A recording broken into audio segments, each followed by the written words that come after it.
আর blush এবং কন্ট্রোলের জন্য চাইলে আপনি ক্রিম প্রোডাক্ট বেছে নিতে পারেন, আবার লিকুইড প্রোডাক্ট ইউজ করতে পারেন।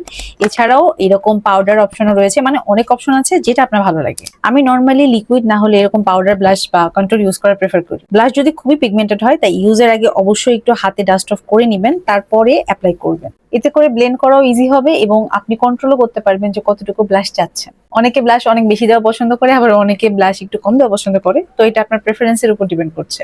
এবং ব্লাশের সাথে আমি হালকা করে একটু ব্রোনজিং করে নিচ্ছি।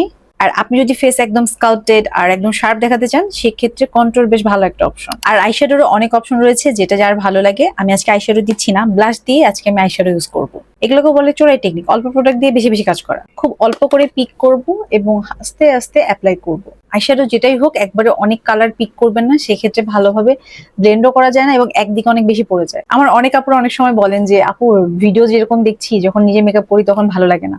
এর আরেকটা কারণ হলো আপনি আপনার স্কিন বুঝে, আপনি আপনার মানে ফেশিয়াল যে স্ট্রাকচার আছে সেটা বুঝে হয়তো করছেন না। একটা সময় যেমন আমি নিজেই অনেক আইশ্যাডো প্যালেট কিনেছিলাম, আমি চেষ্টা করতাম ডিফারেন্ট ডিফারেন্ট আইশ্যাডো লুক করার। তবে যখনই আমি তাকাই তখন দেখি ওই রকম আর লাগে না, ভিডিওতে যেরকম দেখছি সেরকম লাগে না। কারণ আমি যাদের ভিডিও দেখে মেকআপ করছি তাদের সবারই মানে এই যে আইলিডের এলাকা এরিয়া যেটাই বলেন না কেন, এটা অনেক ওয়াইড এবং অনেক জায়গা। তবে আমি যখন নর্মালি কথা বলছি আমার আই এরিয়া কিন্তু অনেক বেশি না, কিছুটা হুডেড আইজ। তো হুডেড আইজে যখন আমি ওইরকম মেকআপ করব যেখানে অনেক রকম কালার ইউজ করা হচ্ছে এবং ভুল টেকনিক ইউজ করব, সেক্ষেত্রে ওইরকম মেকআপ আমার চোখে বা আমার ফেসে কিন্তু ভালো লাগবে না। তাই ফেশিয়াল স্ট্রাকচার বুঝে মেকআপ করতে হবে। আর ব্রাশের কথা যদি বলি সেক্ষেত্রে মানজিয়ার ব্রাশগুলো বেশ ভালো, মানে বিগিনার হিসেবে ওগুলো বেশ ভালো আছে, প্রাইসও কম, রিজনেবল এর মধ্যে।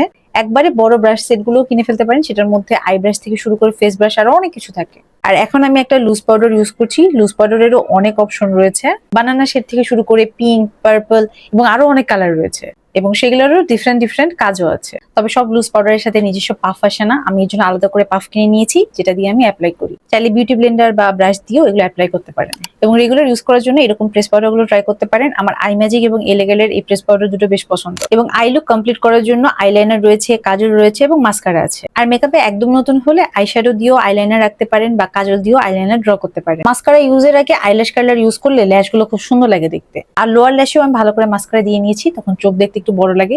এবং যদি হুডেড আইজ হয় সেক্ষেত্রে নুড কাজলগুলো ইউজ করতে পারেন, নুড কাজলগুলো চোখটাকে বড় দেখাতে অনেক হেল্প করে। আগে হাইলাইটার ইউজ করছি না, সবার আগে ফেসটাকে সেটিং স্প্রে দিয়ে সেট করে নিব। গ্লোয়ি মেকআপ চাইলে এরকম শিমার আছে, এই ধরনের সেটিং স্প্রে ইউজ করতে পারেন।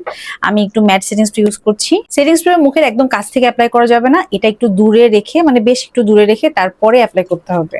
সেটিং স্প্রে মেকআপটাকে লক করতে এবং এতক্ষণ আমি যে প্রোডাক্টগুলো ইউজ করলাম সেগুলো মেল্ট করে স্কিনে বসাতে হেল্প করে। এখন আমি পাউডার হাইলাইটার ইউজ করছি, অনেক বেশি করে নিব না, হালকা করে নিয়ে তারপরে অল্প অল্প করে অ্যাপ্লাই করব। একবারে বেশি করে অ্যাপ্লাই করলে তখন দেখতে অত ভালো লাগে না, আবার অনেক সময় বেশি করে অ্যাপ্লাই করলে টেক্সচার খুব ভালোভাবে বোঝা যায়। এবং হাইলাইটারও ফুল ফেসে অ্যাপ্লাই করতে হয় না, হাই পয়েন্টে ইউজ করতে হয়, এই জন্য আমি চিক্সে ইউজ করেছি এবং নোজ এরিয়াতে অল্প করে অ্যাপ্লাই করেছি, শুধুমাত্র এই পয়েন্টে। চাইলে ইনার কর্নারেও ইউজ করতে পারেন, সেক্ষেত্রে এই ইনার কর্নারটা দেখতে অনেক সুন্দর লাগবে, হাইলাইটেড লাগবে। এবং আইব্রো সেকশনেও হালকা করে অ্যাপ্লাই করতে পারেন, সেক্ষেত্রে এই এরিয়াটা বেশ হাইলাইটেড লাগবে। আর ব্লাশের মতো হাইলাইটারেরও অনেকগুলো শেড আছে। আমার ফুল মেকআপ ডান, এখন লিপ কম্বো ক্রিয়েট করব। লিপ কম্বোর মধ্যে লিপস্টিক আছে, লিপ লাইনার আছে, লিপ গ্লস আছে, আবার লিপ টিন্টও ইউজ করা যায়। এক একজন এক একভাবে লিপ কম্বো ক্রিয়েট করে। এগুলো হলো লিপ লাইনার, যেগুলো দিয়ে আমরা লিপসের আউটার লাইনটা ড্র করি। এরপর লিপ অয়েল বা লিপ গ্লস যেটা ভালো লাগে সেটা অ্যাপ্লাই করতে পারেন। আমি এখানে লিপ অয়েল ইউজ করছি কারণ আমার ঠোঁট অনেক ফেটে রয়েছে। এই তো আমার মেকআপ কমপ্লিট হয়ে গিয়েছে। তো আমি আজকে চেষ্টা করছি মেকআপ সম্পর্কে কিছুটা বেসিক ধারণা আপনাদেরকে দেওয়ার। যদি এরকম ভিডিও আপনাদের জন্য হেল্পফুল হয়ে থাকে অবশ্যই আমাকে কমেন্ট করে জানাবেন। এবং নেক্সট টাইম আমি মেকআপ নিয়ে এরকম ছোটখাটো আরো অনেক ভিডিও করবো। ছোটখাটো না, ভিডিওটা হয়তো বেশ বড় হয়ে গিয়েছে, এরকম আরো বেশি ডিটেলসে ভিডিও করবো ইনশাল্লাহ। তো চাইলে ফলো করে রাখতে পারেন। এবং আবারও বলে রাখতে চাই, মেকআপ মানে এই না যে এটা স্কিনের সবকিছু গায়েব করে ফেলবে। টেক্সচার থাকলে সেটা বোঝা যায়, ফাইন লাইন্স থাকলে সেটাও একটু বোঝা যাবে অবশ্যই। এবং যদি ফেশিয়াল হেয়ার থাকে সেক্ষেত্রেও কিন্তু ফেশিয়াল হেয়ার গুলো বোঝা যায় এবং মেকআপ ফেশিয়াল হেয়ারের জন্য ডিফারেন্ট হতে পারে।